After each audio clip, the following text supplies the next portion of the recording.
have to picture the office. There's an outer office. It's where I was sitting before I went in. I went into the inner office, and then they asked me to come out and sit in the outer office again. And then the other fellow came in. I knew the other guy. We worked together in another TV series. We played French resistance fighters in another show. He went in, like the time went by, tick-tock, tick-tock. Cuckoo! And I heard the rooster starting to, crow. I mean, it was really getting late. The sun was setting. Nobody came out.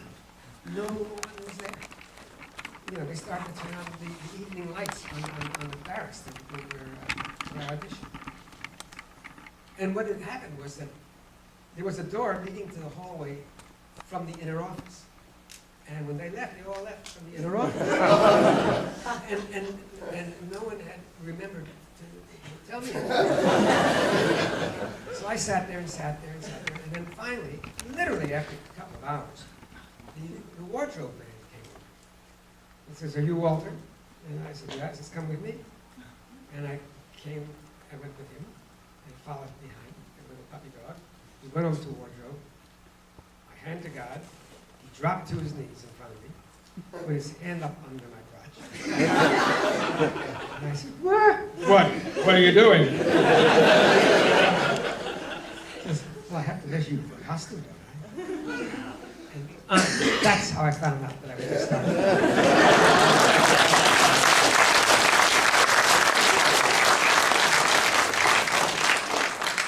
Any questions from the audience at this point? Goodness. How about Victor in the front? Thank you. Originally, I was going to ask a Babylon 5 related question, but I changed my mind on it. How fun was it to play role with Bruce Campbell in Moontrap? I know that it was kind of a B movie, but I loved it. It was something very original as far as I was concerned. And I want to know, how did you enjoy working with Bruce Campbell? B movie.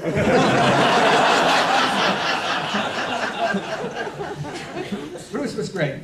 Bruce was great. I don't think he was quite as as flamboyant as you've probably seen him subsequently. But we got along perfectly.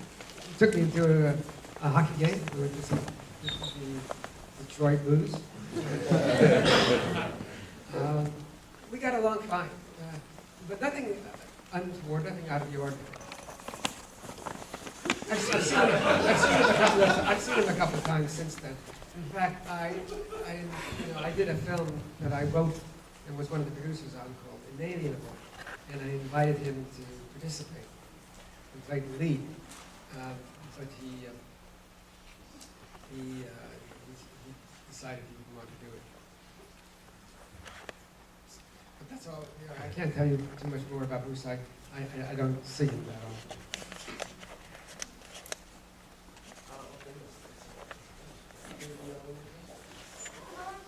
I was wondering if during your entire trip here for Hal-Con, how many people have asked you to say nuclear vessels?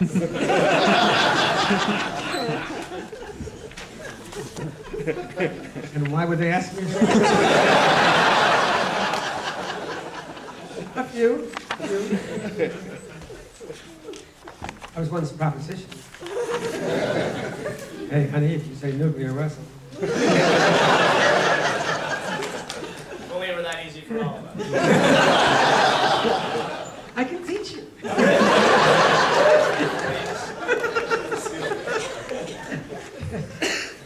have a writing question. It's just a science fiction writing question. I noticed the first time I saw your credit as a writer was in Could you project a little louder? Sorry. The animated Oh, no, that's too bad.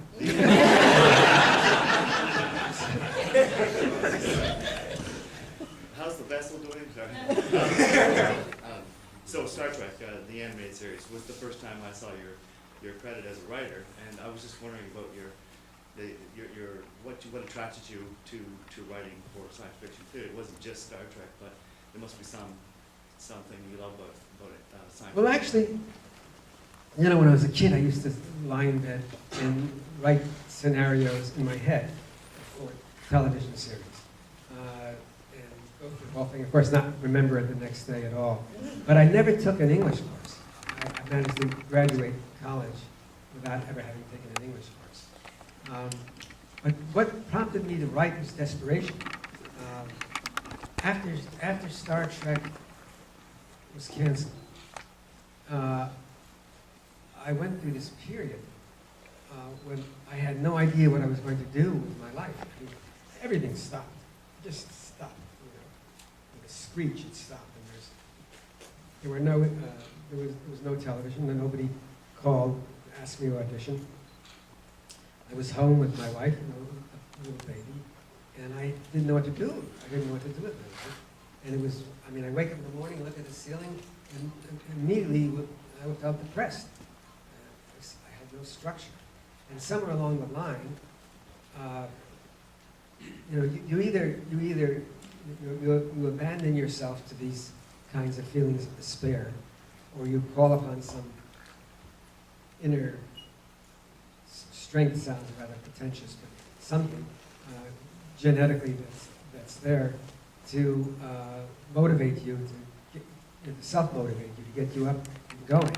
And I decided to spend the time writing a novel. I'd never written a short story, and I decided to write a novel, and that gave me 4 or 5 hours a day in which I was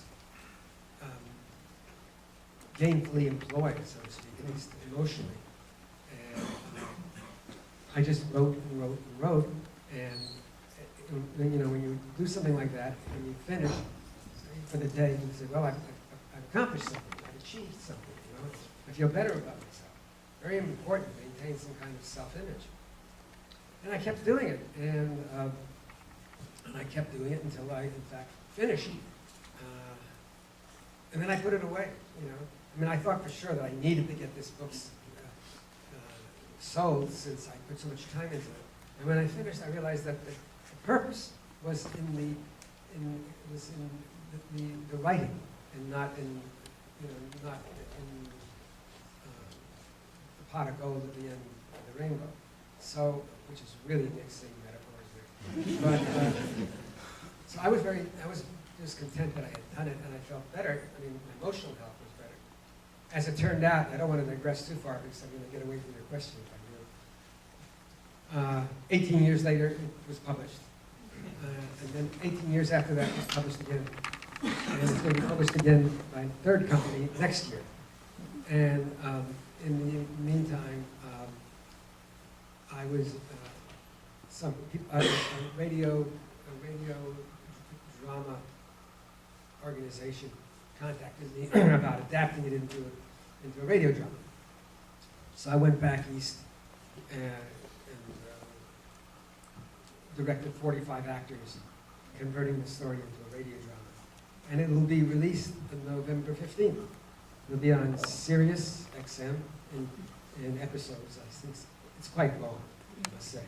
It's six episodes, and it will also be released through Brilliance. It's a distribution company, and it'll be in bookstore chains. It's called Buck Alice and the Actor Robot. But that's where it started. And then after I finished that, I wrote a screenplay, you know, on my own. And Gene Roddenberry read the screenplay and invited me to write for the animated Star Trek. And then I started working in television, and I wrote for 3 or 4 shows. Finally decided it was just too frustrating. You know, when you write as a freelance writer for television, your work is examined by the staff, the writing staff, the ones who are on payroll on a weekly basis, and who get paid for making changes. And after the first one, which was all my work, the first one that I wrote, when I went on the air, they began, I could see that my teleplays were being changed and changed and changed, so they were unrecognizable. And although my name appeared on them, and I got paid for them to be thrown out, it became very unsatisfactory. And I quit. I stopped writing for television. And I just wrote screenplays. I've written a lot of screenplays. Got a whole drawer full of screenplays. Didn't get anything produced until we produced Inalienable. And now, for it's worth, since I have this captive audience, I can tell you that I've been, I got back to writing again, and I wrote a treatment for a feature film. And, you know, and then I thought, what are the chances of getting a feature film produced in this day and age? The odds are inordinately high. It's so tough. You know, there are something like 50,000 film projects that cross the desks of studio executives in the course of the year. And of those 50,000, a couple of hundred movies are made. And that doesn't, and that doesn't include all the ones that weren't made the year before that are being resubmitted, you know. So I thought, well, is there a way to go about this that, although may seem more circuitous, might in fact be a shorter distance between 2 points? And I thought of graphic novels, since I see so many films that are being made from graphic novels. And I had written for comic books in the past, so I converted, well, I pitched to a couple of comic book companies. I pitched my treatment, and one of them said yes, they'd like to do it. So I'm in the process of writing 4 comic books that will be bundled into a graphic novel at the end, and released that way. Hopefully at that juncture, somebody will say, hey, this is like a good movie. So, I don't know, somewhere in that rambling discourse, I think I answered your question.